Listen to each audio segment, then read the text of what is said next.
الحمد لله نحمده ونصلي على رسوله الكريم اما بعد فاعوذ بالله من الشیطان الرجیم بسم اللہ الرحمن الرحیم۔ رمضان المبارک قریب ہے، تو ارادہ کیا تھا کہ رمضان سے پہلے کے جو کام ہیں ان پر کچھ روشنی ڈالی جائے تاکہ رمضان آنے سے پہلے رمضان کی تیاری ہو جائے۔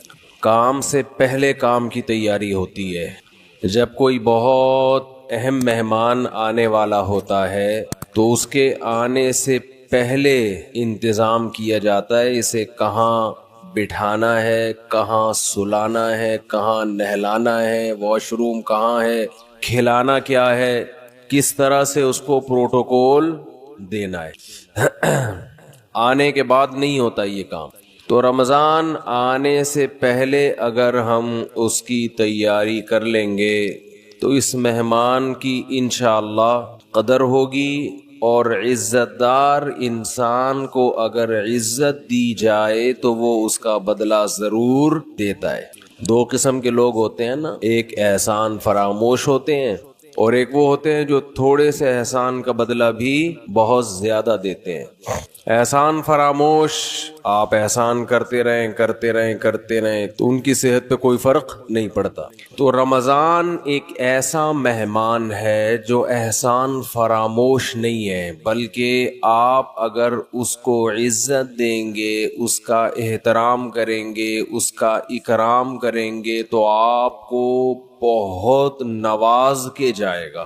آپ اگر بعض مہمان ہیں نا سادہ چائے پلائیں گے تو وہ آپ کو دودھ پتی پلائے گا، آپ اسے انڈے والا برگر کھلائیں گے تو وہ آپ کو پیزا کھلائے گا۔ کچھ مہمان ایسے ہوتے ہیں، آپ اگر اسے بغیر بوٹی کی بریانی کھلائیں گے تو وہ آپ کو گوشت والی بریانی کھلائے گا۔ تو رمضان ایک ایسا مہمان ہے جو تھوڑا سا اکرام کرنے پر بھی آپ کو بہت زیادہ نوازتا ہے، تھوڑا نہیں نوازتا۔ لیکن رمضان کی جو نوازشیں ہیں، رمضان کے جو تحفے ہیں، جو رمضان آپ کو گفٹ دے گا اگر آپ اس کو عزت دیں گے تو وہ اس کا گفٹ ہونا ان لوگوں کی سمجھ میں آتا ہے جن کا آخرت پر ایمان ہو۔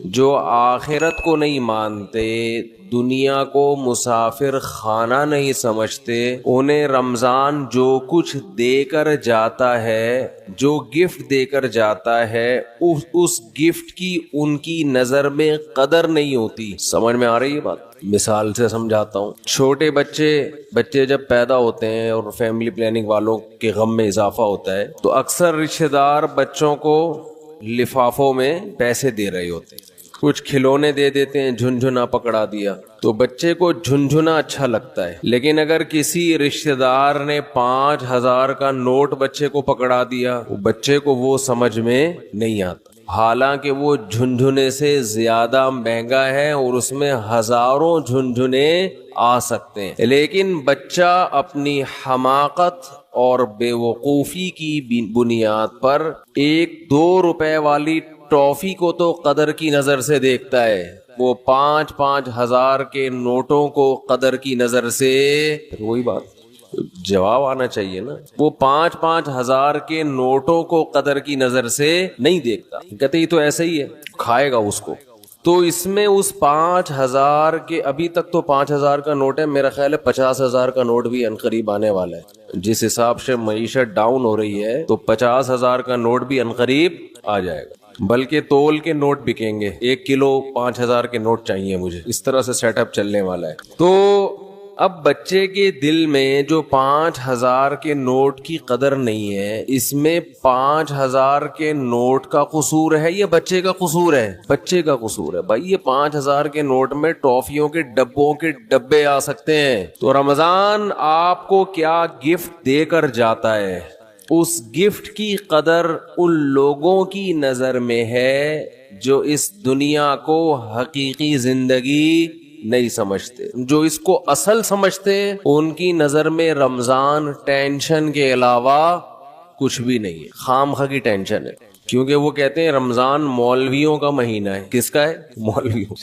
سیزن آتے ہیں نا، یہ مولویوں کا ہے. تو میں یہ عرض کر رہا تھا کہ رمضان کس کا مہینہ کہلاتا ہے؟ مولاناؤں کا مہینہ. حالانکہ یہ مولویوں کا مہینہ نہیں ہے، یہ مسلمانوں کا مہینہ ہے. ان لوگوں کا مہینہ ہے جو آخرت پر ایمان رکھتے ہیں، اور جن کا آخرت پر ایمان نہیں ہے ان کے لیے رمضان A to Z tension he tension, tension he tension. وہ نہ کھلے عام صحیح طرح سے کھا سکتے ہیں، تھوڑی تھی بغیرتی کے تانے پڑتے ہیں. 10 آدمی اگر خاموشی سے گزر جائیں گے تو 11واں بولتا ہوا جائے گا کہ شرم نہیں آتی تمہیں، کیا کر رہے ہو، اور بولنا چاہیے. تو میں یہ عرض کر رہا تھا کہ یہ جو رمضان ہے نا، اگر آپ اس کا اکرام کریں گے تو یہ آپ کو بہترین گفٹ دے گا. اب میں بتاتا ہوں وہ گفٹ کیا دے گا آپ کو. وہ گفٹ دے گا اللہ کی محبت. آپ کے دل میں اللہ کی محبت کی چنگاری پیدا کر دے گا. یہ دیکھو، انسان کو جو موٹیویشن ملتی ہے نا کسی بھی عمل کی، وہ یا تو کسی لالچ کی وجہ سے ملتی ہے یا کسی خوف کی وجہ سے.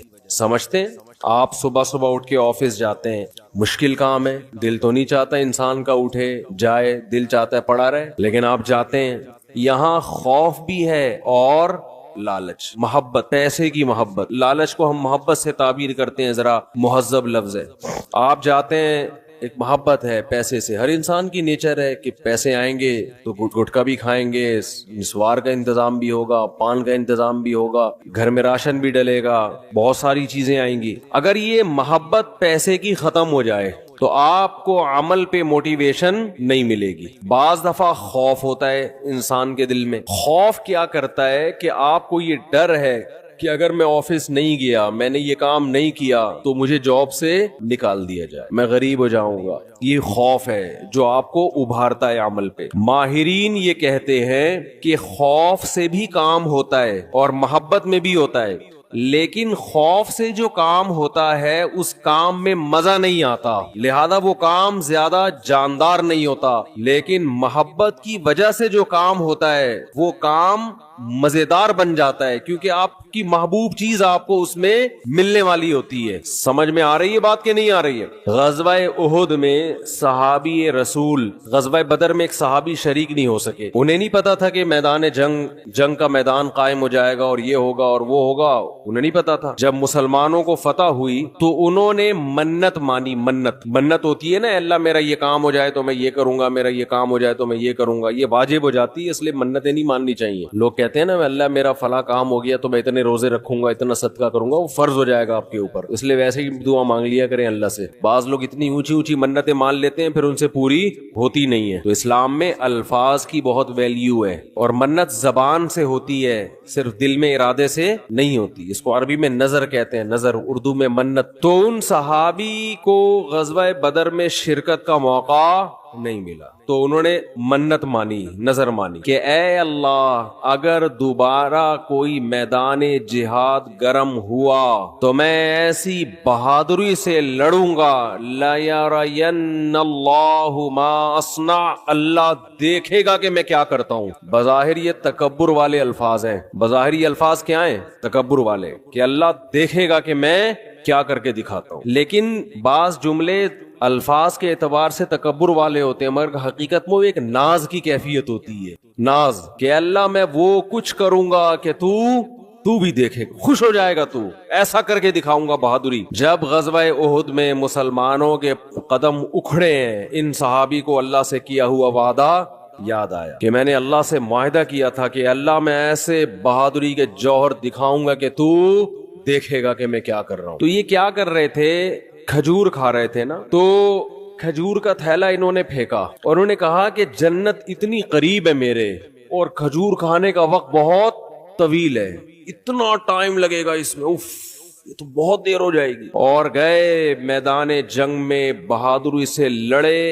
اتنی بہادری سے لڑے اور شہید ہوئے کہ انگلیوں کے پوروں سے، فنگر پرنٹ سے ان کی بہن نے ان کو پہچانے کہ میرے بھائی کی لاش ہے. یہ قرآن مجید کی آیتیں نازل ہوئیں، من المؤمنین رجال صدقوا ما عاہدوا اللہ علیہ فمنہم من قضى نحبہ ومنہم ینتظر. مومنین میں بعض ایسے بھی ہوتے ہیں کہ اللہ سے جب کوئی معاہدہ کر لیتے ہیں تو اس معاہدے کو پورا کر کے چھوڑتے ہیں، وہ انہی کے بارے میں نازل ہوئی۔ تو جب ان کو یقین تھا کہ جنت میرے سامنے ہے تو انہیں وہ کھجور تناول کرنا بھی مشکل لگا۔ یہ خوف کی وجہ سے نہیں لڑ رہے کہ اگر میں نہیں لڑا تو جہنم میں جاؤں گا، بلکہ کس کی لالچ میں لڑ رہے ہیں؟ جنت کی اور اللہ کی محبت میں لڑ رہے ہیں۔ تو انسان جب خوف کی بیس پہ کام کرتا ہے اس میں جان نہیں ہوتی، اور جب کسی محبت اور لالچ میں کام ہوتا ہے تو اس کام میں اس کی کوالٹی بہت شاندار ہوتی ہے۔ تو اللہ نے ہمیں رمضان کا جو مہینہ دیا،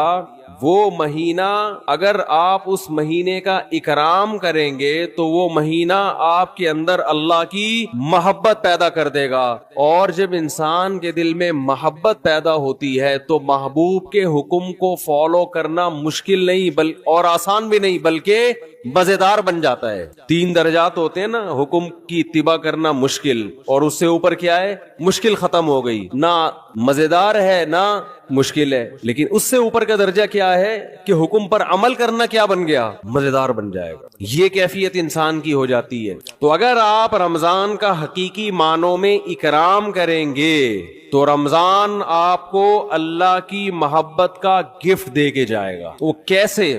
زبان آج بہت خشک ہو رہی ہے، پانی نہیں ہے یا موسم میں شاید خشکی ہے، کچھ ایسا سیٹ اپ ہے، موسم میں خشکی ہے میرا خیال۔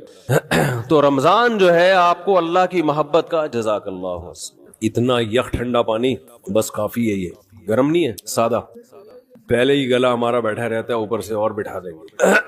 تو اللہ کی محبت کا گفٹ دے کے کیسے؟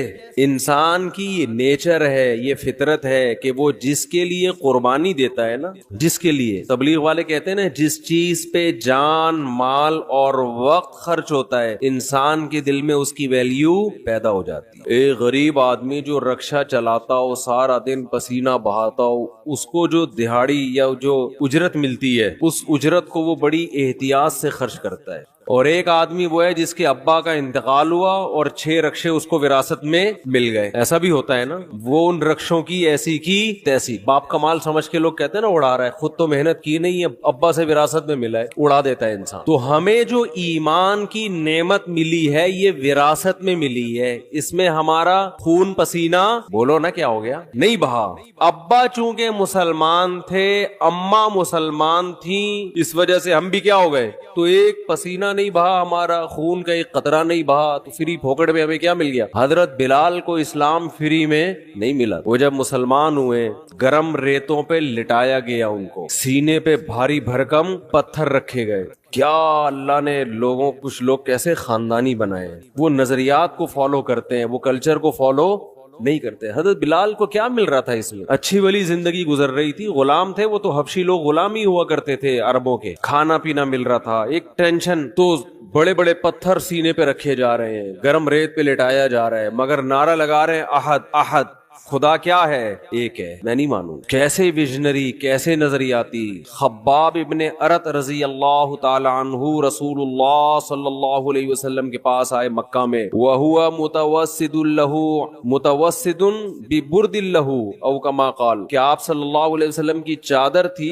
اس سے آپ صلی اللہ علیہ وسلم کوہنی پہ سر رکھ کے لیٹے ہوئے تھے۔ لوگ کہتے ہیں مسجد میں سونا منع ہے، ایسی ہمارے علم میں کوئی حدیث نہیں ہے، مسجد میں سونا جائز ہے، البتہ مسجد کو سرائے بنا لینا، سونے کی جگہ، سارا محلے کو جہاں جگہ نہیں مل رہی تو کہاں کے سو رہا ہے؟ مسجد میں، یہ غلط ہے۔ نماز کے لیے آئے مسجد میں آپ، اور اگر کوئی آیا نماز کے لیے سستانے کے لیے ذرا لیٹ بھی جائے تو اللہ کی طرف سے کوئی پابندی نہیں، آئے نماز کے لیے۔ ہاں یہ نہ ہو کہ سرائے بنا لیا جائے، مسجد کو ہوٹل بنا لیا جائے کہ جس کو جگہ نہیں مل رہی، گھر میں بھی اسے پڑا ہوا ہے، سارے محلے والے یہاں آ جائیں، لیکن بذات خود جائز ہے مسجد میں سونا۔ اور اگر اکا دکا کبھی کوئی مسجد میں آ بھی جائے صرف سونے کے لیے تو بھی کوئی ناجائز نہیں ہے، ناجائز اس وقت ہوگا جب اس کو عام معمول لوگ بنا لیں۔ حضرت علی رضی اللہ تعالی عنہ کی کچھ ناراضی ہوئی حضرت فاطمہ سے، میاں بیوی میں ہوتی ہے، تو آپ صلی اللہ علیہ وسلم جب گھر گئے حضرت فاطمہ سے ملے، پتہ چلا بھئی کچھ ناراضی ہوئی ہے، اور حضرت علی مسجد چلے گئے، تو وہاں حضرت علی مٹی میں لیٹے ہوئے تھے، آرام کر رہے تھے، اسی پہ آپ صلی اللہ علیہ وسلم نے فرمایا یا ابا تراب، اے مٹی والے۔ تو اسی کے بعد حضرت علی اپنی کنیت کیا کہتے تھے؟ ابو تراب۔ تو اس سے پتہ چلتا ہے کہ اگر کوئی مسجد میں آ کے لیٹ جائے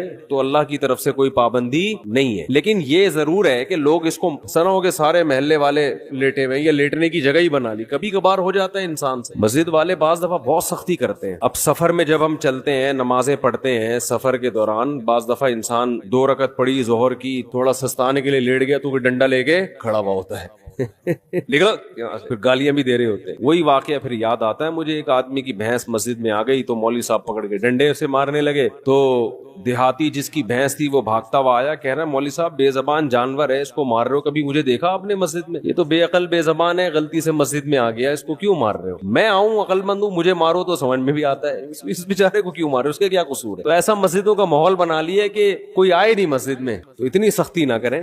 تو کہاں سے کہاں بات چلی جاتی ہے یار. تو آج ویسے بھی کھوپڑی سیٹ نہیں ہے میری. جی کھوپڑی سیٹ آرام نہ ہونے کی وجہ سے نہیں ہے, ویسے کھوپڑی سیٹ ہے الحمدللہ. تو رمضان کی بات چل رہی تھی. ہاں میں یہ عرض کر رہا تھا کہ فری میں جو انسان کو چیز ملتی, ہمیں ایمان ملا ہے فری میں. ابا مسلمان اماں مسلمان تو ہم بھی مسلمان, سارے اڑوس پڑوس مسلمان ہیں, قدر نہیں ہے. صحابہ کو ایمان ملا محنت کرنے کے بعد. آج بھی بہت سے غیر مسلم مسلمان ہوتے ہیں. میں حیران ہوتا ہوں, بعض ہندو بچیوں کے فون آتے ہیں, گھر کے اندر رہتے ہوئے مسلمان ہو گئی. ایک ہندو لڑکی کا 2-3 سال پرانی بات ہے, فون آیا, میرا خیال ہے 16-17 سال, یہ بچپنے ہی کی, مینٹلی تو انسان بچہ ہی ہوتا ہے اس وقت. اس نے اسلام قبول کیا, پورے رمضان کے روزے بھی گھر میں رکھے, کسی نے اس کو تبلیغ نہیں کی, نماز بھی چھپ چھپ کے گھر میں پڑھ رہی ہے. اور والدین اتنے سخت ہیں کہ اگر ان کو پتا چل گیا تو جان سے مار دیں گے, یہ خطرہ ہے. میں نے اس سے پوچھا, 2-3 سال پرانی بات ہے, میں نے پوچھا آپ کو کس نے تبلیغ کی؟ اس نے کہا میری یہ سمجھ میں نہیں آتا کہ ہمارے والدین پتھر کی بنی ہوئی مورتیوں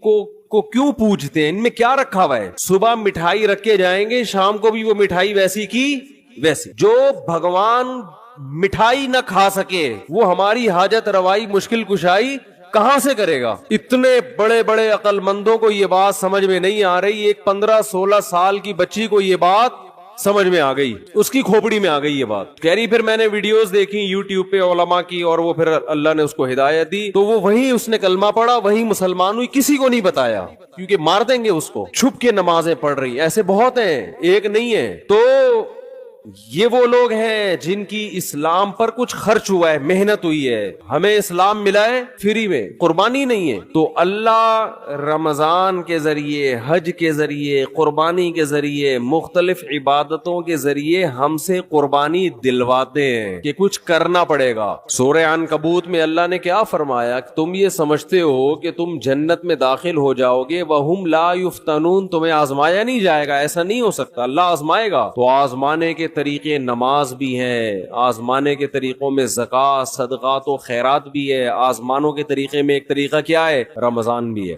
تو یہ وہ مہینہ ہے جس کا آپ اگر اکرام کریں گے تو یہ آپ کے دل میں جانے سے پہلے پہلے اللہ کی محبت کی چنگاری بھڑکا کر چلا جائے گا. اور جب اللہ کی محبت کی چنگاری بھڑکے گی دل کے اندر تو آپ کے لیے عمل کرنا مشکل نہیں, آسان نہیں, بلکہ مزیدار ہو جائے گا. کیونکہ محبوب کی خاطر قربانی دینے میں انسان کو مزہ آتا ہے, بشرطے کہ اس کو پتا ہو کہ میرا محبوب مجھے دیکھ رہا ہے. اس کو یہ پتا ہو. کیسی مسلمانوں کی ترتیب دائیں بائیں ہو جاتی ہے, سب پوری دنیا میں ایک ہلچل مچ جاتی ہے. تو رمضان کا اکرام کیسے کرنا ہے, اس میں 2-4 چیزیں میں آپ کو بتا کے بس بیان کو آج میں ختم کرتا ہوں. سب سے پہلا تو ہے فرض روزے.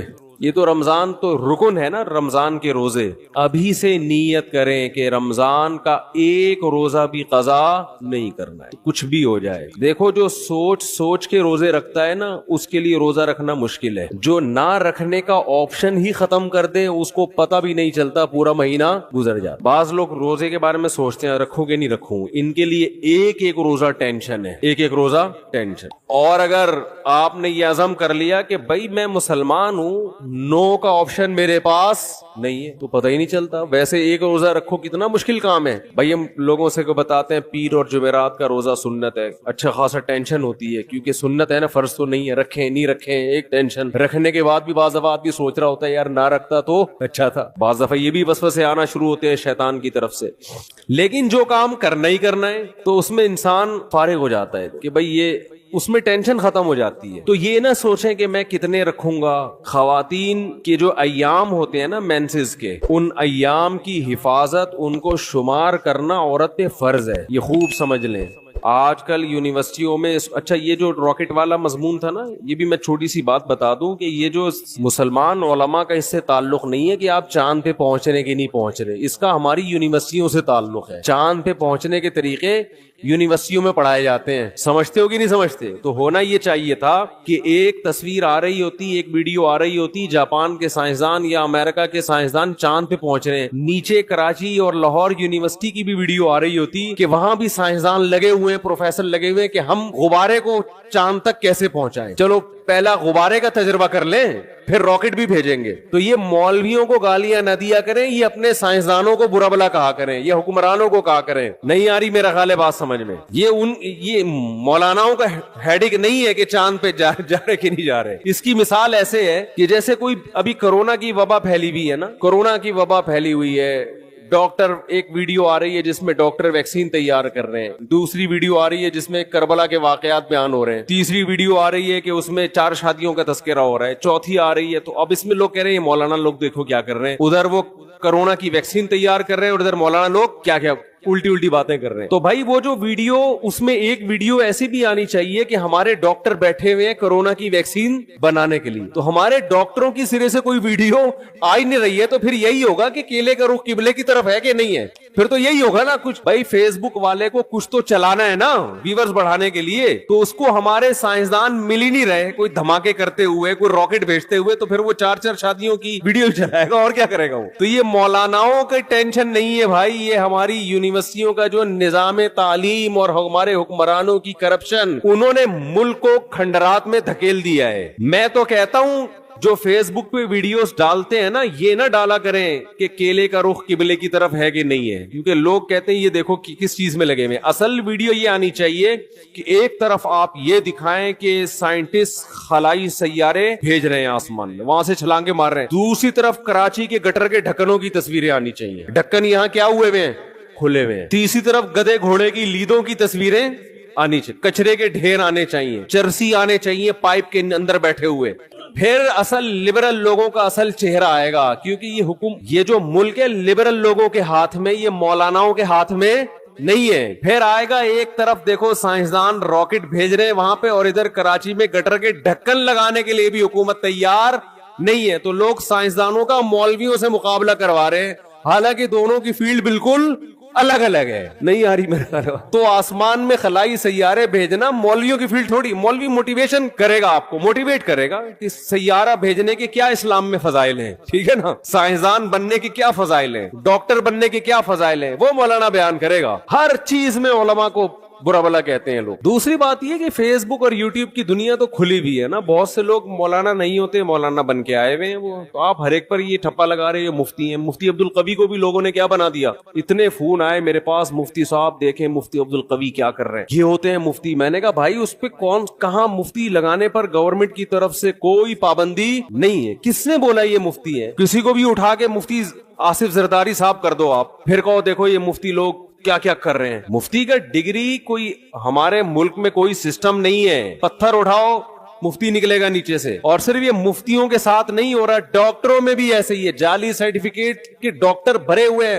اور حکیم تو ہول سے, جس کا دنیا میں کوئی کام نہیں ہے وہ حکیم بنا ہوا ہے. اور اس سے بھی زیادہ ہول سیل کے حساب سے روحانی عامل ہیں, روحانی جن چڑیل بھوت بھگانے والے, وہ تو اتنے ہر ایک کو روحانی علاج آتا ہے. ایک صاحب مجھے دبئی میں ملے کہ میرا روحانی علاج کر دیں. میں نے کہا میرا ایک یوٹیوب پہ وہ ہے کلپ ہے اس بارے میں, بڑے خوش ہوئے, کہتے ہیں اس کلپ کا نام کیا ہے, کلپ کا. میں نے کہا اس کا نام ہے روحانی علاج والوں کا علاج, روحانی علاج والوں کا علاج. تو خیر میں جلدی سے بات کو سمیٹ کے ختم کرتا ہوں, وقت پورا ہو گیا. کہ بھائی دیکھو اللہ کے لیے جب قربانی دو گے نا, تو قربانی کے صلے میں اللہ کی محبت پیدا ہوگی. پہل آپ کو کرنی پڑے گی. ایک بالش آپ آؤ گے تو اللہ آپ کی طرف ایک ہاتھ آئے گا, پہل آپ کو. تو اس پہل میں آج یہ عزم کرے سب سے پہلے. میں خواتین کے کچھ بات عرض کر رہا تھا کہ اپنے جو ان کے مینسز کے ایام ہوتے ہیں ان کو عورت پر واجب ہے کہ وہ نوٹ کر کے رکھے, کیونکہ عادت سے اس کا تعلق ہے کہ جتنے دن کسی خاتون کی عادت ہے پھر اگلے مہینے اتنے دن تک وہ ایام شمار ہوں گے. یہ میں زیادہ ڈیپ میں نہیں جا رہا ابھی. تو بہت سی خواتین پاک پاک ہو جاتی ہیں مگر روزہ چھوڑ دیتی ہیں, بہت سی ناپاک ہوتی ہیں مگر روزہ رکھتی ہیں. تو مسائل کا علم ہے ہی نہیں. بہشتی زیور ایک جامعۃ الرشید نے چھاپی ہے, آسان بہشتی زیور, تسہیل بہشتی زیور کے نام سے. وہ کتاب ہر گھر کی ضرورت ہے. اس میں بہت روز مرہ کے مسائل لکھے ہوئے. ہمارے اہل حدیث حضرات اس پہ اعتراضات کرتے ہیں, تو کسی مسئلے پر اعتراض کریں تو میرے سامنے لے کر آئیں. اس کو سمجھتے ہیں کہ نہیں سمجھتے؟ اعتراض کرنا آسان ہوتا ہے, گورنمنٹ کی طرف سے کوئی پابندی نہیں ہے. ابھی میرا وہ بات ہوئی تھی نا, مناظرہ لوگوں نے نام دے دیا, حالانکہ مناظرہ نہیں تھا. اس میں ہوا یہ تھا کہ وہ یہ بار بار کہہ رہے تھے تقلید یہ ہے, تقلید وہ ہے. میں نے کہا آپ بیٹھیں, پہلے مجھے بتائیں تو آپ کے ہاں تقلید کی ڈیفینیشن کیا ہے, تو میں پہلے لکھوں گا, پھر اگلی نشست میں ہم اس پہ کیا کریں گے, بحث کریں گے. کیونکہ ایسے ادھر ادھر باتیں کرنا بہت آسان ہوتا ہے. تو سامنے بیٹھ کے آپ مجھے ریٹرن لکھ کے دیں, میں پہلے آپ کے دعوے کو سمجھوں گا, آپ کا دعویٰ ہے کیا, پھر ہم اس پہ بحث کریں گے. تو محترم نے دعویٰ یہ بتایا کہ کسی کی کو بلا دلیل فالو کرنا کیا کہلاتا ہے, تقلید, اور یہ حرام ہے, ناجائز ہے. میں نے کہا کسی کی بھی تقلید ہو حرام ہے. انہوں نے کہا کسی کی بھی تقلید ہو حرام ہے. وہ موجود ہے, ریکارڈ ہے. تو میں نے ان سے کہا کہ اچھا کوئی تابعی اگر صحابی کی تقلید کرتا ہے, بغیر دلیل ان کی بات کو مانتا ہے, تو یہ بھی حرام ہے. اب وہ یہاں کی بات کو انہوں نے کیا شروع کر دیا, گھمانا. وہ کہہ رہے ہیں کہ وہ بھئی آپ نے خود ہی دعویٰ کیا, یا تو آپ دعوے سے رجوع کرو, میں تو موقع دے رہا ہوں آپ کو دعوے سے رجوع کرنے کا, میں کوئی بحث تھوڑی کر رہا ہوں آپ سے. آپ کہہ دو بھائی مجھ سے تھوڑی سی مسٹیک ہوئی تھی تقلید کی ڈیفینیشن کرنے میں, بلکہ اصل میں یہ نہیں بلکہ یوں ہے. تو میں نے کہا تو حدیث کی کتابوں میں بہت سے فتوے, صحابہ کے تابعین نے آ کے مسئلہ پوچھا, انہوں نے جواب دے دیا, وہ چلے گئے, نہ انہوں نے دلیل پوچھی نہ انہوں نے دلیل بتائی. تو کہہ رہے ہیں آپ حوالہ پیش کریں. تو میں نے کہا آپ انکار کریں کہ ایسا نہیں ہے, تو میں حوالہ پیش کروں گا. نہ انکار کر رہے ہیں, ٹھیک ہے نا. میری عادت ہے گل ویلے دی تے پھل موسم دا, ٹو دا پوائنٹ بات کرنے کی عادت ہے. تو انہوں نے اس کو مناظرہ بنا دیا, بحث کی طرف لے کر چلے گئے. تو مجھے غصہ آیا پھر کہ بھئی میرا ٹائم ویسٹ کرنے کے لیے آیا ہوں. میں کوئی پروفیشنل مناظر نہیں ہوں, نہ میں آپ سے مناظرے کے لیے بیٹھا ہوں, اور میرا دل صاف تھا, لہذا میں نے ان کو ریکارڈ کرنے کی بھی اجازت دی. انسان کے دل میں چور ہوتا ہے تو ریکارڈ کرنے کی اجازت نہیں دیتا. اور میں نے ان کو یہ کہا لائیو نہیں کریں, کیونکہ بعض دفعہ انسان کی زبان سے ایسی بات نکل جاتی ہے کہ وہ پبلش کرنے کی نہیں ہوتی. لیکن انہوں نے خیر اس کو لائیو بھی چلایا, اور جو کچھ ہوا سب کے سامنے. تو گل ویلے دی پھل موسم دا, ٹو دا پوائنٹ بات ہونی چاہیے. تو وہ یہ سمجھ رہے تھے شاید میں ان کو نیچا دکھانا چاہتا ہوں. نہ میں نیچا دکھانا چاہتا ہوں بھائی, میں آپ سے آپ کا دعویٰ سمجھنے کی کوشش کر رہا ہوں کہ آپ کا تقلید کے بارے میں موقف کیا ہے. کہنے تفسیر کی فلاں کتاب میں یہ لکھا. بھائی تفسیر کی کتاب میں کیا لکھا ہے یہ تو مفسر کا موقف ہے نا, میں تو اہل حدیث کا موقف پوچھنا چاہتا ہوں, آپ کا موقف کیا ہے. تو آج کا جو دور ہے نا حق کو سمجھنے کا نہیں ہے, بس ایک دوسرے کو نیچا دکھانے کا وہ ہے. تو بات کیا چل رہی تھی یہ, ہاں میں یہی کہہ رہا تھا یہ جو بہشتی زیور کتاب ہے نا مسائل کی, یہ گھر میں رکھیں. یہ بہت ہندوستان میں اس کتاب کو اللہ نے جتنی مقبولیت عطا فرمائی ہے, اتنی مقبولیت کسی دوسری کتاب کو نہیں ملی ہے. جہیز میں خواتین کو یہ کتاب دی جاتی تھی, تو جامعۃ الرشید نے آسان کر کے چھاپی ہے. اور اگر کوئی اہل حدیث حضرات کہتے ہیں یہ غلط ہے, یہ قرآن و سنت کے خلاف ہے, تو مجھے بتائیں کون سا مسئلہ قرآن و سنت کے خلاف ہے, میں اس کا جواب دوں گا انشاءاللہ. اور پھر ان سے کہیں کہ آپ ایک ایسی کتاب لے کر آئیں جو قرآن و سنت کے موافق ہو. آپ تو مسائل کی کتاب لکھیں نا, آپ کی تو کوئی ہے ہی نہیں اس طرح کی. یہ فوراً جواب میں کہتے ہیں ہماری کتابیں یہ جو ابو داؤد اور بخاری ہماری ہیں. تو آپ بخاری اور ابو داؤد گھر میں رکھیں, اور روز مرہ کے مسائل آپ اس سے نکالیں, آپ کو نہیں ملیں گے. تبھی تو علماء کتابیں لکھتے ہیں کہ آسان کر کے قرآن و سنت کی روشنی میں مسائل کا علم کو ایک جگہ جمع کر دیا جائے. تو آپ لکھ لیں کوئی کتاب, آپ بخاری مسلم سے ہی لکھ لیں, نہ خود لکھ رہے ہیں نہ لکھی بھی کتاب, کیڑے نکالنا ہے بس. ابھی وہ مشہور فتنہ پرست نے کیا کیا ہے, وہ میرا ایک بیان میں ایک نازیبہ الفاظ آئے تھے جس سے میں نے معذرت بھی کی کہ وہ ہے نا مفسرین کے بارے میں نے کہا, حالانکہ وہ میرا مقصد مفسرین نہیں ان کے حوالے, کہ آپ بار بار مفسرین کے جو حوالے دے رہے ہیں تو ان حوالوں کا تذکرہ نہ کریں. آپ سے جو سوال پوچھا جا رہا ہے اس کا جواب دیں. تو ایک مشہور زمانہ ہے, انہوں نے کیا کیا, توصیف الرحمان راشدی نے یہ کہا, فلانے نے یہ کہا, سب کے جو اس طرح کی چیزیں ہیں نا نکال کے کلپ بنا کے مارکیٹ میں چلا دی. تو علماء کی باتوں کو میں جو اس طرح کی نیگیٹو چیزوں کو اگر آپ کتابوں سے جمع کرنا شروع کریں گے اور تقریروں سے جمع کر کے کلپ بنائیں گے, تو اس سے معاشرے میں جوڑ پیدا نہیں ہوگا بلکہ توڑ پیدا ہوگا. یہ بالکل ایسے ہی ہے جیسے آپ سب کی دعوت کریں اور آپ بولیں تمہارے ابا نے فلاں سن میں یہ غلط کام کیا, تمہارے چاچا نے فلاں سن میں یہ غلط کام کیا, تمہارے ماموں نے فلاں سن میں یہ غلط کیا, اور تمہاری پھپھو ایک دفعہ پکڑی گئی تھی بھاگ کے, پھر آئی تھی توبہ کر لی تھی لیکن پکڑی گئی تھی, اور تمہاری خالہ کو بھی میں نے دیکھا ہے ٹکٹکی باندھ کے تمہارے چاچو کو دیکھ رہی تھی. یہ سارا کر کے آپ نے ایک دسترخوان پہ سب کو دعوت کی اور یہ کلپ چلا دی اور کہا میں جوڑ پیدا کرنے کے لیے یہ کام کر رہا ہوں, میرا مقصد امت میں توڑ نہیں ہے. واڑے واہ, خدا کی قسم مزہ آ گیا. تو بعض لوگوں کا یہ کام ہے, فلاں بزرگ نے اپنی کتاب میں یہ لکھا, فلاں بزرگ نے اپنی کتاب میں یہ لکھا, فلاں بزرگ نے اپنی کتاب میں یہ لکھا, فلاں دیوبندی نے اپنی کتاب میں یہ, فلاں بریلوی نے تقریر میں یہ کہا, فلاں اہل حدیث نے تقریر میں یہ کہا, فلاں نے, اور وہ اتنا ملغوبہ بنا کے سب علماء سے لوگوں کو بدگمان کر کے کہا کہ میرا کام امت میں جوڑ پیدا کرنا ہے, میں فرقہ پرستی اور توڑ کو کبھی پنپنے نہیں دوں گا. خدا کی قسم اس سے بڑا لطیفہ دنیا میں کوئی ہو نہیں سکتا. مثبت چیزوں کو ہائی لائٹ کیا جاتا ہے. ہر انسان سے غلطیاں ہوتی ہیں, ہر انسان سے. علماء اس بارے میں ایک اصول بیان کرتے ہیں کہ آدمی غلط ہو, پھر اگر وہ صحیح بات بھی کرے تو اس کی وجہ سے متاثر مت ہو. جیسے غامدی صاحب نے اسلام کا بیڑا غرق کر دیا, 2-4 اچھی باتیں بھی کرتے ہیں, وہ جنت جہنم کی بھی تھوڑی سی باتیں کر لیتے ہیں, لیکن ویسے پورا انہوں نے پردہ کے بھی دھجیاں اڑا دی, عدت کے حکام کی دھجیاں اڑا دی, داڑھی کا انکار کر دیا, اور پتہ نہیں کیا کیا. 2-4 باتیں اچھی کر لیتے ہیں کہ اللہ کا وجود ہے, اللہ کی توحید ہے, ملحدوں کے خلاف تقریریں بھی ان کی ملتی ہیں. اور بعض دفعہ بندہ کیا ہوتا ہے, صحیح ہوتا ہے, لیکن اس سے غلطیاں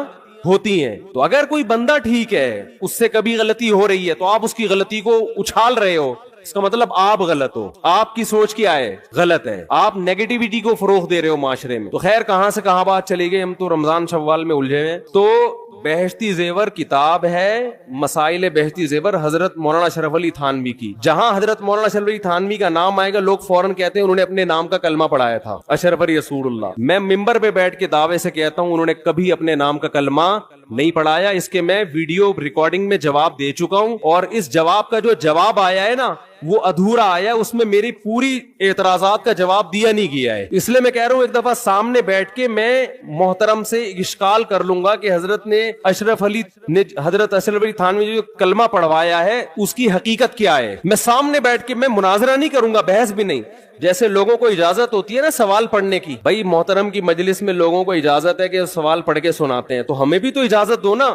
میں نہیں پڑھ سکتا تو میرا کوئی نمائندہ چلا جائے گا, وہ جا کے آپ کی خدمت اقدس میں سوال پڑھ لے گا. آپ کا ظرف اتنا بھی نہیں ہے کہ آپ کسی کو آپ کی مجلس میں سوال پڑھنے کی اجازت دے دو. ہم نے تو یہاں کھلی اجازت دی بھی ہے نا, بیان کے بعد سب کو اجازت ہے سوال پوچھنے کی. تو حضرت مولانا اشرف علی تھانوی نے اپنے نام کا کلمہ نہیں پڑھایا, وہ غلط حوالے دے رہا ہے, جھوٹ بول رہا ہے. اور اگر پڑھایا ہے کلمہ فرض کر لے تو پھر وہ مسلمان نہیں ہے, پھر آپ ان کو مسلمان کیوں کہہ رہے ہو؟ جو آدمی یہ دعویٰ کرے کہ مولانا اشرف علی تھانوی نے اشرف علی رسول اللہ کا کلمہ پڑھوایا ہے, کیا وہ مسلمان ہو سکتا ہے جو یہ کلمہ پڑھوائے؟ قادیانی مرزا غلام احمد قادیانی کے نام کا کلمہ پڑھتے ہیں, اس وجہ سے کافر ہے یا نہیں ہے؟ تو میں یہ کہتا ہوں پھر یہ منافقت کیوں کرتے ہو کہ ایک طرف کہتے ہو حضرت مولانا اشرف علی تھانوی نے اپنے نام کا کلمہ بھی پڑھوایا اور دوسری طرف آپ ان کو مسلمان بھی کہتے ہو. یہ پھر منافقت ہے. جو اپنے نام کا کلمہ پڑھوائے وہ بزرگ تو دور کی بات, وہ مسلمان نہیں ہو سکتا. تو آپ ایک دعویٰ کرو پڑھوایا کہ نہیں پڑھوایا, اور اگر آپ کہتے ہو کہ پڑھوایا ہے مگر وہ پھر بھی مسلمان ہے تو پھر کیوں مسلمان ہے, اس کی تعویل کیا کرتے ہو آپ؟ تو وہ تعویل آپ کر کے بتاؤ آپ. تو بہشتی زیور بہت شاندار کتاب ہے. باقی دیکھو دنیا میں کوئی کتاب ایسی نہیں ہے اللہ کی کتاب کے علاوہ کہ A to Z بالکل ٹھیک ہو, اس میں غلطی کا امکان نہ ہو. یہ ہم بہشتی زیور کے بارے میں بھی دعویٰ نہیں کرتے. بہشتی زیور میں 15 شعبان کے روزے کو مستحب لکھا ہے, لیکن ہم اس روزے کا مستحب نہیں مانتے کیونکہ اس میں حدیث صحیح نہیں ہے. تو یہ تو چھوٹی موٹی مسٹیک تو دنیا میں ہر شخص سے ہو سکتی ہیں. ہمارے شیخ حضرت مفتی رشید احمد صاحب کی فتاوی کی کتاب ہے احسن الفتاوی, بہت شاندار فتوے اس میں, بہت بہترین مدلل, لیکن اس کے ہر جز سے کوئی بھی متفق نہیں ہے. وہ تو دنیا میں کوئی کتاب ایسی نہیں ہے. تو اب اس کا یہ حل تھوڑی ہے کہ کتابوں کو اٹھا کے آپ پھینک دیں. اس کا حل یہ ہے کہ علماء اس پہ حاشیے چڑھاتے ہیں, اس پہ اپنی تقریرات لکھتے ہیں, تو پھر اشکالات اور تعلیقات ہوتی ہیں اس کے اوپر. تو یہ بہت شاندار کتاب ہے, آپ اس کو گھر میں رکھیں, اس سے آپ کو رمضان کے مسائل پتہ چلیں گے, خواتین کے خاص طور پر حیض و نفاس کے مسائل, جو آج کل ہماری جدید طبقے سے جو وابستہ خواتین ہیں یونیورسٹیوں پڑھنے والی, ان کو طہارت کے مسائل بھی معلوم نہیں ہے, بالکل نہیں پتا ان کو. تو رمضان کا پہلا خاندانی کام آپ نے کیا کرنا ہے بھائی, جلدی سے بات کو ختم کر رہا ہوں میں, ایک روزہ بھی نہیں چھوڑ, یہ آپشن ہی ختم, چاہے سحری میں آنکھ کھلے یا نہیں کھلے. اس سے روزے آسان ہو جائیں گے, ورنہ ٹینشن.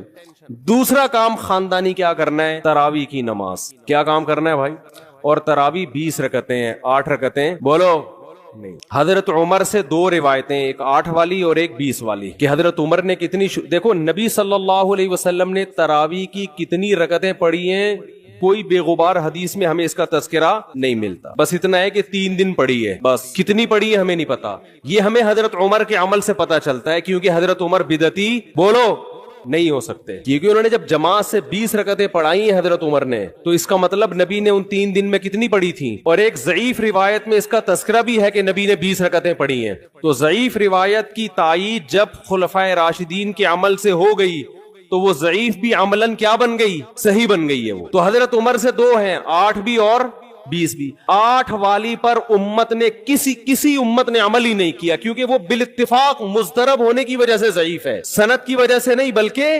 مضطرب. کیونکہ جو راوی حضرت عمر سے 8 بیان کر رہا ہے وہی کتنی بھی بیان کر رہا ہے, 20 بیان کر رہا ہے. اور جب ہم صحابہ کے دور میں دیکھتے ہیں تو ہمیں سب جگہ 20 نظر آ رہی ہیں, 8 کہیں بھی نظر نہیں آ رہی. تو یہ کیسے ممکن ہے کہ حضرت عمر نے 8 شروع کی ہوں اور کوفہ, بصرہ, دمشق, شام, مصر سب جگہ 20 ہو رہی ہوں؟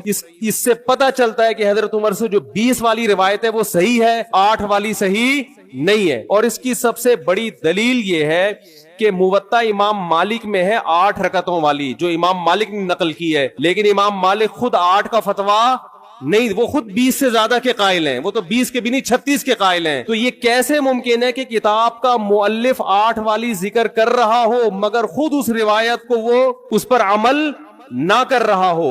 ان باتوں کا کسی اہل حدیث عالم کے پاس جواب نہیں ہے. ترمذی میں ایک روایت پیش کی جاتی ہے امام احمد بن حنبل سے, یہ روایت ہے کہ اس میں کوئی مخصوص عدد ثابت نہیں ہے, جتنی چاہے پڑھ لو. لیکن امام احمد کی جو اپنی اصل کتابیں فقہ کی, اس میں امام احمد کے شاگرد جو امام احمد سے ذکر کرتے ہیں وہ ذکر کرتے ہیں امام احمد بن حنبل کے نزدیک بھی 20 رکعتیں مختار ہیں. سمجھ نہیں آ رہی میرا خیال ہے. تبھی فقہ حنبلی میں تراوی کی رکعتیں کتنی ہیں, 20. اور امام ابو حنیفہ کے نزدیک بھی.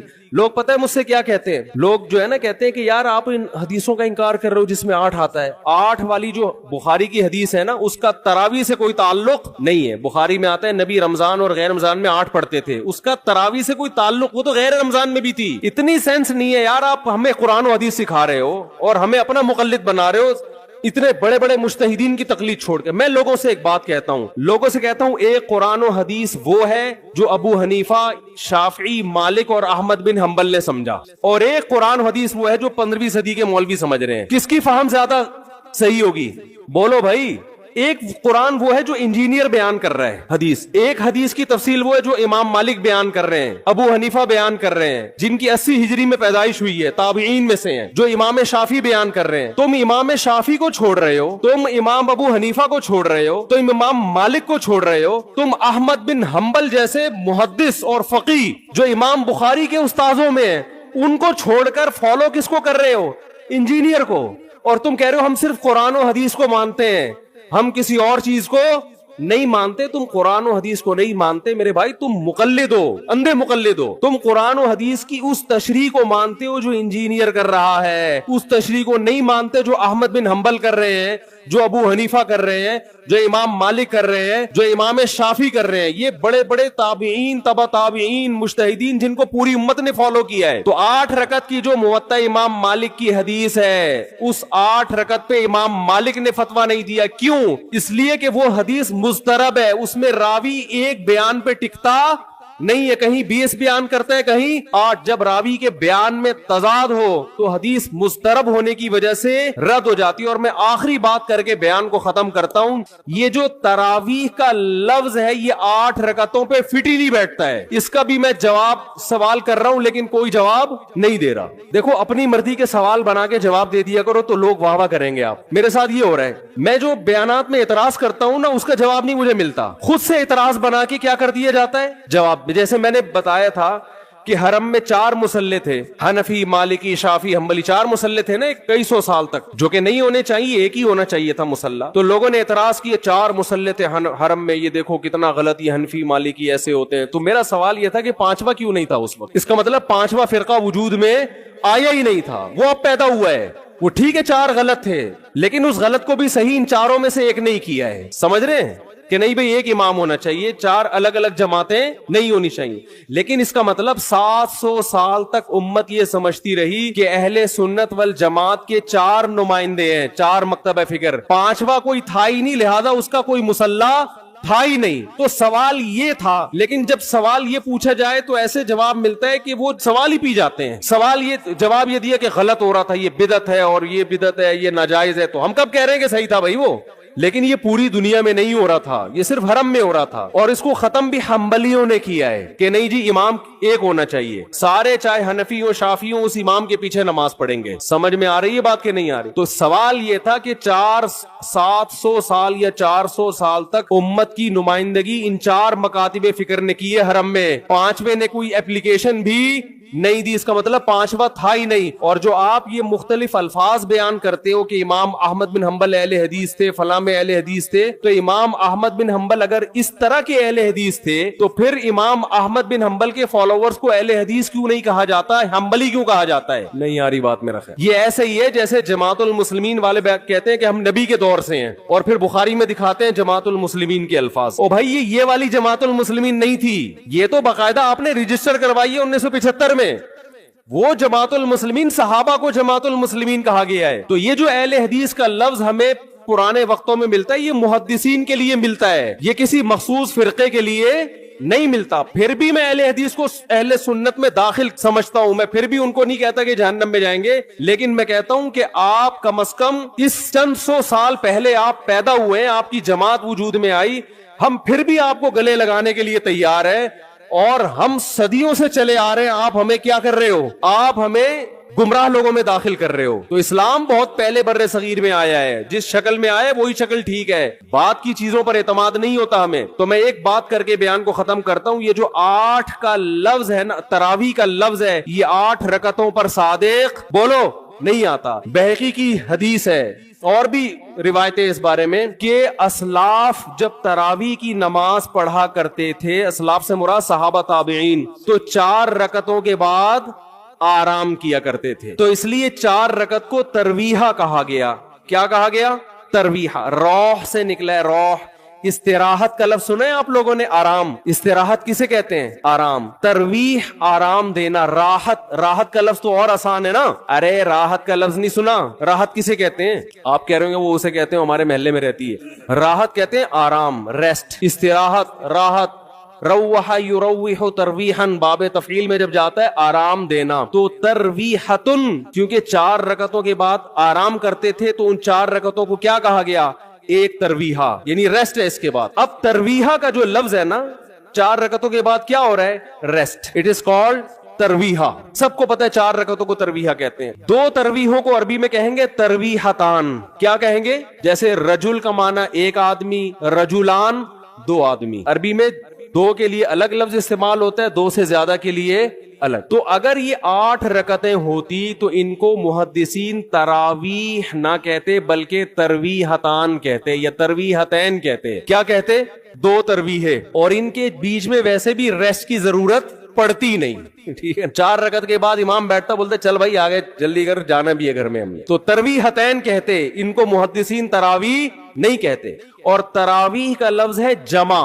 عربی میں جمع کم سے کم افراد کتنے ہوتے ہیں اس کے؟ 3. تو کم سے کم 12 رکعتیں ہونی چاہیے.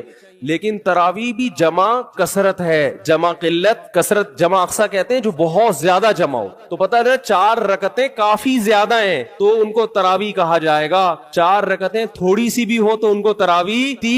4 رکعتیں اگر 3 دفعہ آئیں گی تو اس کو بھی علی وجہ الکمال ہم پورے طور پر تراویح کا لفظ اس پہ صادق نہیں آئے گا. بات آ رہی ہے سمجھ میں کہ نہیں آ رہی ہے؟ سمجھ میں سب آ رہی ہے, لیکن گھننے بن جاتے ہیں, گھماتے ہیں. اب دیکھیں نا یوٹیوب پہ اس کا جو بیان آئے گا نا, اس میں گھمایا ہوا ہوگا, اس میں گھمایا یہ اپنی طرف سے نکالا ہوا ہے. اپنی طرف سے نہیں بھائی, بہقی کی حدیث ہے, مصنف ابن ابی شیبہ کی روایتیں ہیں, آپ دیکھ لو. اس میں لوگ کہتے ہیں حوالہ کیوں نہیں دیا مفتی صاحب نے. آپ انکار کرو, میں حوالہ دوں گا انشاءاللہ. آپ انکار کرو کہ ایسا نہیں, ہم ٹائم بچا رہے ہیں اپنا. وہ مجھے کہہ رہے تھے نا اس بحث میں کہ مفتی صاحب آپ دلیل دو, جو دعویٰ کرے دلیل اس کے ذمے ہے. میں نے کہا دلیل اس کے ذمے اس وقت ہے جب سامنے والے دعوے کا انکار کرے. میں نے ستار بھائی کو میں نے کہا کہ ستار بھائی تم نے 1 لاکھ روپے لیے ہیں. ستار بھائی کہہ رہے ہیں نہیں, ہاں لیے ہیں. تو مجھے کیا ضرورت ہے میں گواہ پیش کروں کہ دلیل دوں؟ وہ مان رہا ہے.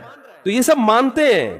یہ تو بس علماء جس نے بھی حدیث کی کتابیں پڑھی ان کو پتا ہے کہ ترویح کا لفظ اس لیے لکھا ہوا ہے اس میں. تو اسلاف سے مسجد نبوی میں حرم میں ایک رمضان بھی ایسا نہیں گزرا جب سے حضرت عمر نے 20 رکعتیں شروع کرائی ہیں کہ 20 رکعت سے ایک رکعت بھی کم ہوئی. زیادہ تو ہوئی ہیں, کم بولو نہیں ہوئی ہے. ایک امت اتنی بڑی گمراہی پر 1400 سال سے جمع ہو گئی. تو میرے بھائی جو آپ سے قرآن و سنت کے نام پہ بات کرے نا, اسے بولے بھائی ٹھیک ہے میں قرآن و سنت ہی کو مانتا ہوں, مگر قرآن و سنت کی وہ تشریح جو ان مجتہدین نے کی ہے اس کو مانوں گا. جو 15ویں صدی کے مولوی کر رہے ہیں تشریح, میں اس کو بولو نہیں, چاہے وہ سعودی ہوں. لوگ کہتے ہیں سعودی عرب میں 8 رکعتیں ہر جگہ ہو رہی ہیں. سعودی عرب میں آج ہو رہی ہیں, 100 سال پہلے کے سعودی عرب میں 8 رکعتیں کہیں بھی نہیں ہوتی تھی. تو یہ کوئی سعودیوں کا کلمہ تھوڑی ہم نے پڑھا ہے کہ جو سعودی عرب میں تو بہت سے لوگوں کی داڑیاں نہیں ہوتی, تو کیا مطلب داڑھی کا انکار کر دو گے آپ؟ تو ہم نے فالو کرنا ہے امام مالک کو, امام احمد بن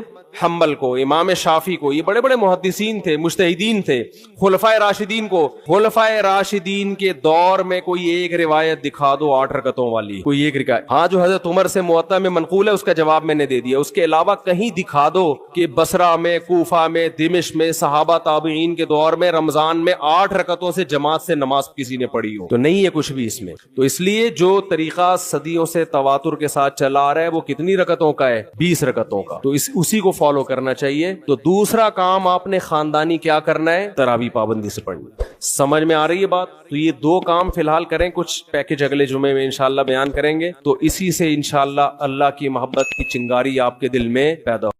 تو جب نبی صلی اللہ علیہ وسلم نے فرمایا نا کہ تم موت کے بعد دوبارہ زندگی ملے گی, تمہیں اللہ کے سامنے حساب و کتاب دینا ہے, تو وہی مشہور سوال تھا سأل سائل بعذاب واقع. اللہ فرماتے ہیں یہ لوگ آپ سے پوچھتے ہیں وہ کب واقع ہوگا, جو عذاب واقع ہونے والا ہے اس کے بارے میں ایک سائل نے پوچھا. اللہ فرماتے ہیں واقع کب ہوگا یہ تو میں نہیں بتاؤں گا, میرا اصول ہی نہیں ہے کہ میں قیامت کا علم بتا دوں.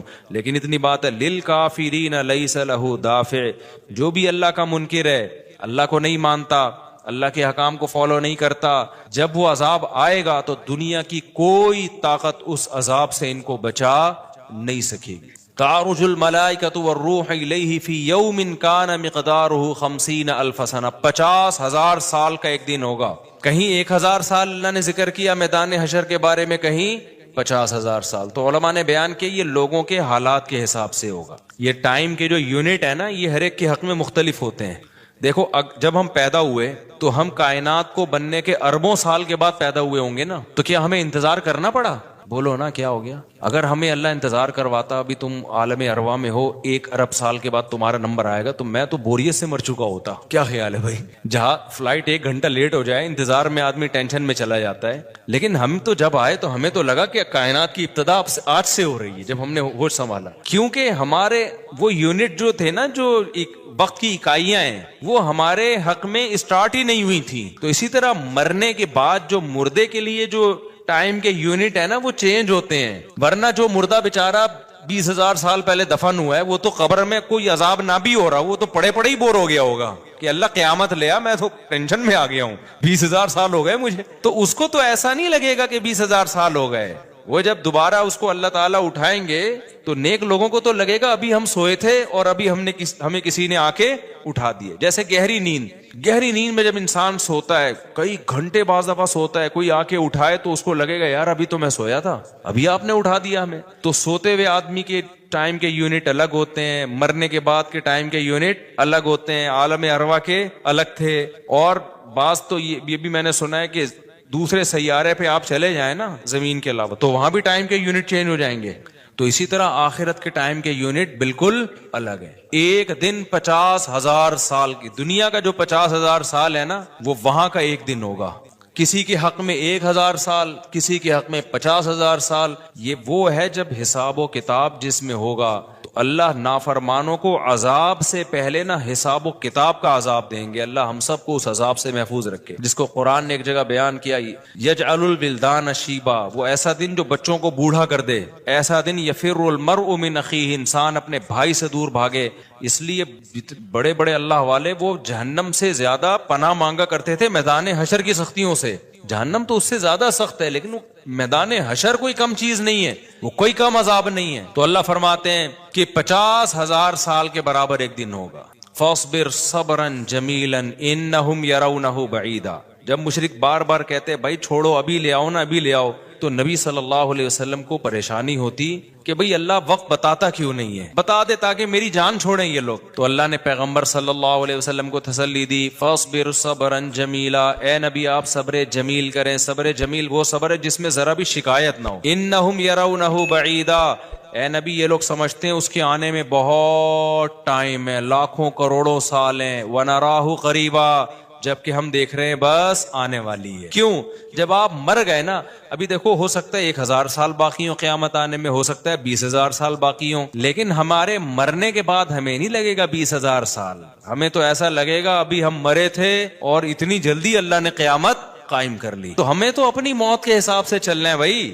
ہمیں کیا پتا کہ ہمیں کیا کرنا ہے اس سے کہ 50,000 سال بعد قیامت آئے یا 1 کروڑ سال بعد آئے. جب ہم مر گئے تو ہماری قیامت واقع ہو گئی ہے, ٹائم کے یونٹ ہمارے حق میں چینج ہو جائیں گے. تو اس لیے اللہ کہتے ہیں انہم یرونہ بعیدا, اے نبی یہ سمجھتے ہیں بہت بعد میں آئے گی قیامت. ونراہ قریبا, ہم تو دیکھ رہے ہیں کب ہے, تو بالکل قریب ہے, تو زیادہ ٹائم نہیں ہے. یوم تکون السماء کالمہل, اللہ فرماتے ہیں جس دن آسمان تیل کی تلچھٹ کی طرح ہو جائے گا, ایسے پگھل جائے گا آسمان. اتنی بڑی تباہی آنے والی ہے اس کائنات پہ جس پہ ہم فخر کر رہے ہیں, اس یہاں کے شاپنگ سینٹروں پہ فخر کر رہے ہیں. میں بھی ایک پروگرام میں گیا نا اسلام آباد میں, بڑا زبردست پروگرام تھا, بڑے بڑے تاجر آئے ہوئے تھے, تھوڑا سا موٹیویٹ کرنا تھا لوگوں کو تاکہ پیسہ کمائیں. تو یہ تو اچھی بات ہے, اسلام تو آپ کو بزنس کا پیسہ کمانے کا حکم دیتا ہے تاکہ ہم بھکاری پن سے نکلیں. بھکاری پن کو تو پسند نہیں کیا گیا نا, ایک شخص بھیک مانگتا ہے, نبی نے اس کو پسند نہیں کیا, تو پوری قوم پورا کنٹری بھکاری بن کے IMF کے سامنے کشکول لے کے کھڑا ہوا ہو,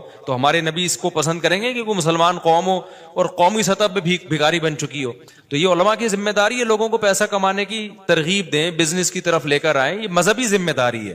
تو میرا اس میں کوئی کمیشن نہیں تھا, میں گیا, میں نے تقریر کی, لیکن ایک چیز کا مجھے اندازہ ہوا کہ یار ایک چیز یہاں پیدا ہو رہی ہے, پیسہ کمانے کے ساتھ پیسے کی محبت بھی آ رہی ہے. تو مجھے خیال ہوا میں اپنی اسپیچ میں ایک بات کہوں کہ آپ یہاں آئے ہیں, سارے ارب پتی کروڑ پتی تاجر ہیں, سب اپنے اپنے تجربے شیئر کر رہے ہیں کہ میں یہ کرتا تھا, آج میں نے اتنے روپے کما لیے, میں یہ کرتا, تاکہ لوگوں کو موٹیویشن ملے. اچھی بات ہے, بہت اچھا پروگرام تھا.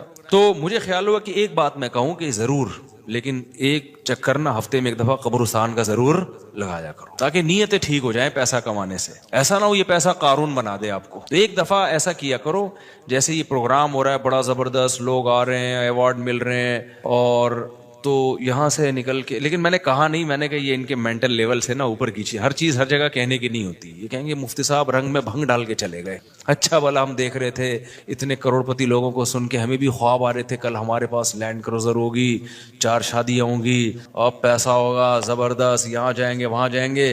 یہ مولوی نے آ کے یہاں بھی کیا کر دیا, قبرستان کی باتیں شروع کر دی. تو وہ مناسب نہیں تھا, لیکن دل چاہ رہا تھا کہ میں ان سے کہوں اگلا پروگرام وہ بول دوں گا کہ بہت زبردست پیسہ کمائیں, ایک دفعہ جا کے قبر میں جو آپ سے پہلا کما کے چلے گئے ہیں نا پہلے کما کے, یہ یوٹیوبرز تو یہاں آ رہے ہیں اپنا ایکسپیرینس شیئر کر رہے ہیں, میں ایسا کانٹینٹ بناتا ہوں اور میں ایسے محنت کرتا ہوں. اچھی بات ہے, مجھے بڑی خوشی ہو رہی تھی, تھوڑی سی امیدیں ہوئی کہ شاید پاکستان اب شاید اچھی سمت میں جانا شروع ہو جائے.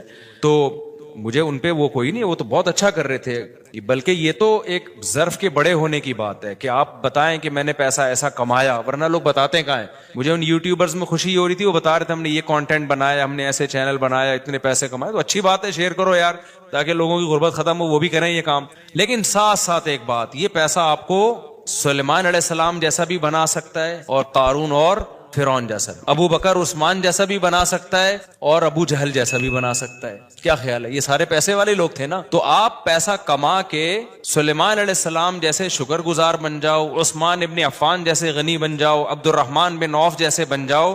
اس کے لیے ضروری ہے کہ ہفتے میں ایک دفعہ قبرستان کا وزٹ اپنے خرچے پہ کر لیا کریں, اور ایسے ہی نہیں گزرتے ہوئے, وہاں جا کے کھڑے ہو کے قبروں پہ دیکھا کریں کہ میں جتنا بھی بڑا بن جاؤں, میرے یوٹیوب پہ چینل پہ 10 ملین بھی سبسکرائبر آ جائیں, لیٹنا میں نے کہا ہے تھوڑے دنوں میں جا کے بھائی اس قبر کے اندر. لہذا اس پیسے سے میں اس قبر کی تیاری کر لوں تو فائدہ ہے, اور اگر یہ لینڈ کروزر ہی میرا مقصد ہے اور میرا مقصد عیاشی ہی ہے اور شو مارنا ہی ہے، بھائی پھر یہ تو قارون نے آپ سے زیادہ کما لیا، ان خزانوں کے ساتھ ہی زمین میں دھسا ہے وہ۔ سمجھتے ہو گے نہیں سمجھتے ہو تو تھوڑا سا کبھی کبھار جب بڑے بڑے پروگراموں میں جایا کرو تو تھوڑا سا قبرستان میں، ہمیں تو اللہ نے سہولت دی ہے، بہت خطرناک قبرستان ہے یہ جو ہے نا، کیونکہ گورنمنٹ نے لائٹیں کہیں بھی نہیں لگائیں، تو یہاں تو 2-4 لائٹیں تھی، چرسیوں نے چوری کر لی، اب اندھیرا ہوتا ہے اس میں، اس سے بڑا فائدہ ہوتا ہے، اور جن بھوت بھی لوگوں کو نظر ہوتے نہیں ہیں جن یہاں پر، لیکن لوگوں کو نظر آ رہے ہوتے ہیں، ڈرے ہوئے جا رہے ہوتے ہیں نا، سر کٹا ایک دن نظر آیا کسی کو، بعد میں پتا چلا وہ کمبخت وہ نہیں سویٹر نا یہاں تک اس نے کیا ہوا تھا، سر ہی نہیں تھا اس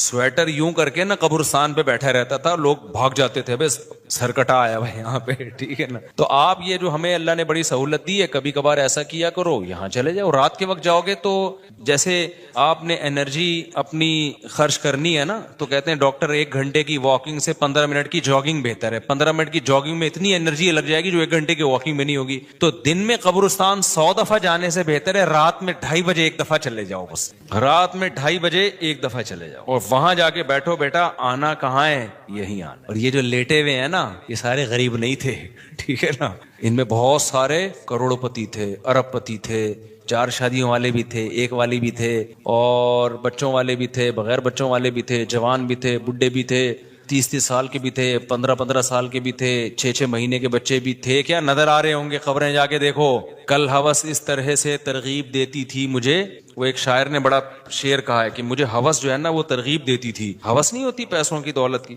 کہ یہ سکندر ہے، ہاں وہ کہ جو ہے نا، مجھے پورا شعر یاد نہیں، 20 سال ہو گئے سننے ہوئے اس کو، اس کا خلاصہ بتا رہا ہوں کہ ہوس مجھے ترغیب دیتی تھی کہ بھائی پیسہ کماؤ، پھر یہ عیاشی اور اتنی عزت اور ایسا کچھ ہوگا اور بڑے مزے ہوں گے نا، اور نائٹ کلب جائیں گے، شرابیں پیئیں گے اور یہ کچھ کریں گے۔ کہہ رہے ہیں ایک دن کیا ہوا، مجھے جو ہے قبرستان سے میرا گزرنا ہوا، تو مجھے جو ہے نا میری ہوس نے جو ہے نا مجھے 2-4 قبریں دکھائیں اور کہا یہ سکندر ہے، یہ دارا ہے، یہ کیکاؤس ہے، یہ سکندر اعظم کی قبر ہے، لاکھوں باندیاں تھیں اس کے پاس، آپ تو 2-4 گرل فرینڈ پہ فخر کر رہے ہو، گرل فرینڈ نہیں لاکھوں باندیاں، گرل فرینڈ آپ کے تابع نہیں ہوتی، باندی تو جیسا آپ بولو گے بھائی جو کام آپ اس کے ذمہ لگاؤ گے وہ بھاگ نہیں سکتی، نوکر ہے آپ کی۔ تو اتنی بڑی بڑی دنیا انہوں نے روئے زمین پہ حکومتیں کی ہیں، آج قبروں کے اندر یہ دارا ہے، یہ کیکاؤس ہے، یہ سکندر اعظم ہے، بڑے بڑے بادشاہوں کی قبریں آپ کو نظر آئیں گی پڑے ہوئے اندر۔ اب نئے زمانے میں شعر کو ہم یوں چینج کر دیں گے، یہ 10 ملین والا ہے سبسکرائبر تھے، یہ 20 ملین والا، یہ 50 ملین والا، ایک ایک کلپ بعض ایسے مشہور ہو جاتے ہیں، کھجا بھی رہے ہوں گے نا، بس یہ اپنی کھجانے کی ویڈیو ڈال دیں یوٹیوب پہ، لاکھوں روپے کما لیتے ہیں بیٹھے بیٹھے، بعض ایسے مشہور ہو گئے کچھ بھی نہیں کرے نا، بس وہ کہے کہ ناڑا باندھتے ہوئے دکھا دیں، میں ناڑا باندھ رہا ہوں، میں ناڑا ایسے ٹائٹ کرتا ہوں، زار بند ایسے ٹائٹ کرتا، اتنے مشہور ہو گئے ہیں وہ، بس لوگ دیکھنا چاہتے ہیں، لوگ پتہ نہیں کیا ہو گیا اب اللہ یار۔ وقار زکا نے کل ایک بڑی اچھی ویڈیو وائرل کی ہے یوٹیوبرز کے بارے میں، کہ اب میں وہ یوٹیوبرز کی وہ ویڈیو پہ جو اس نے کمنٹس کیا وہ تو نہیں بتاؤں گا کیونکہ اس پھر وہ اس کا نام لینا کسی کا ٹھیک نہیں ہے۔ اس نے کہا یار یہ عجیب ولاگر عجیب ٹائپ کے آ رہے ہیں، کچھ بھی کر لو، کچھ بھی کر لو، ملینز ایک دن میں 1 ملین ان کے ویورز ہو جاتے ہیں۔ تو انہوں نے کہا یہ ان ولاگرز کا قصور نہیں، یہ قوم کا قصور ہے۔ اس نے بڑی اچھی بات کی، اس نے کہا یہ قوم کدھر کو جا رہی ہے بھائی، واش روم میں بیٹھا ہوا بندہ دکھا رہا ہے، دیکھیں آدھا اوپر والا دکھا رہا ہے، میں کہتا ہوں اگر وہ نیچے والا پورشن دکھا دے نا